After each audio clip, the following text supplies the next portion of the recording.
شروع اللہ کے نام سے جو بڑا مہربان اور نہایت رحم کرنے والا ہے۔ سیدنا ابو خزامہ رضی اللہ تعالی عنہ سے مروی ہے، وہ کہتے ہیں میں نے کہا اے اللہ کے رسول صلی اللہ علیہ وآلہ وسلم، یہ جو ہم دوا کے ذریعے علاج کرتے ہیں، دم کرواتے ہیں اور بچاؤ استعمال کرتے ہیں، ان کے بارے میں آپ کا کیا خیال ہے؟ کیا یہ اللہ تعالیٰ کی تقدیر میں سے کسی چیز کو رد کرتے ہیں؟ آپ صلی اللہ علیہ وآلہ وسلم نے فرمایا، یہ چیزیں بھی اللہ تعالیٰ کی تقدیر میں سے ہیں۔ سیدنا سعد بن ابو وقاص رضی اللہ تعالی عنہ سے روایت ہے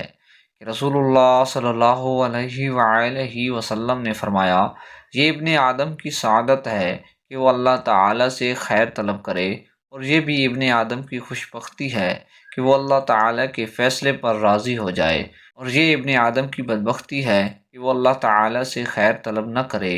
اور اس میں بھی اس کی شقاوت ہے کہ وہ اللہ تعالیٰ کے فیصلے پر ناراض ہو جائے۔